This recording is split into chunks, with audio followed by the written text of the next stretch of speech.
అందరికీ నమస్కారం. మా ఛానల్కు తిరిగి స్వాగతం. ఈ వీడియోలో న్యూఢిల్లీలోని జంతర్ మంతర్లో ముగిసిన సమ్మె తర్వాత ఆసక్తిగా ఎదురుచూస్తున్న ఈపీఎస్ 95 పెన్షనర్లకు ప్రభుత్వం సానుకూల హామీలు ఇచ్చింది.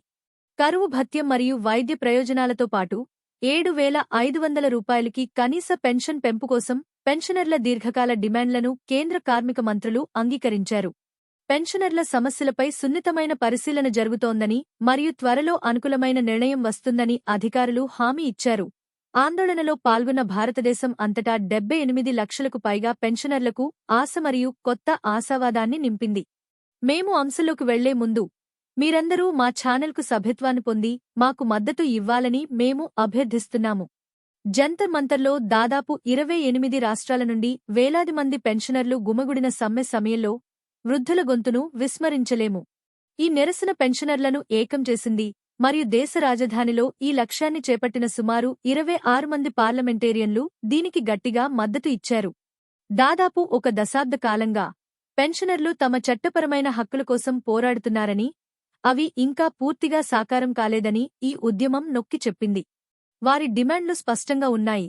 కనీస నెలవారీ పెన్షన్లో గణనీయమైన పెరుగుదల, డిఎన్ఎస్ అలవెన్స్ ద్వారా ద్రవ్యోల్బణానికి సర్దుబాటు మరియు వైద్య సౌకర్యాలను చేర్చడం, పెన్షనర్లకు అనుకూలంగా ఉన్న సుప్రీంకోర్టు తీర్పులు మరియు ఉద్యోగుల ప్రావిడెంట్ ఫండ్ ఆర్గనైజేషన్ సృష్టించిన అమలులో అంతరాలను ఈ నిరసన హైలైట్ చేసింది. పెన్షనర్ల ఆందోళన నాయకులు ప్రభుత్వ జాప్యాలను పదేపదే ఖండించారు.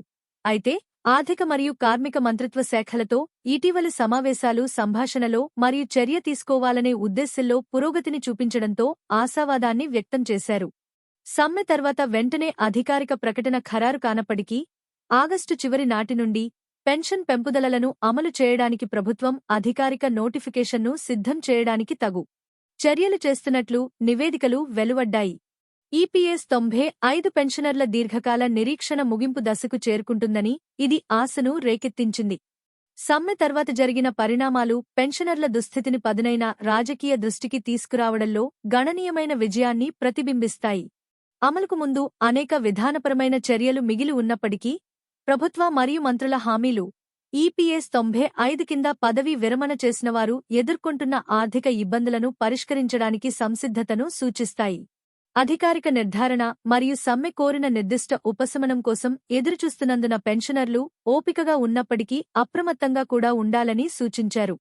ఈ ఉద్యమం దేశ శ్రామిక శక్తికి ఈ నిశ్శబ్ద సహకారులను వెలుగులోకి తీసుకురావడం ద్వారా వారి సంధ్యా సంవత్సరాల్లో గౌరవం మరియు న్యాయం కోసం వారి ఆశను తిరిగి రగిలించింది. ఈ సమాచారం మీకు విలువైనదిగా అనిపిస్తే దయచేసి మీ వాట్సాప్ మరియు ఫేస్బుక్ గ్రూపులలో షేర్ చేయండి. మీ ప్రశ్నలతో క్రింద వ్యాఖ్యానించండి మరియు వాస్తవ ఆధారిత నవీకరణల కోసం సభ్యత్వాన్ని పొందడం మర్చిపోవద్దు. ఈ వీడియో చూసినందుకు ధన్యవాదాలు.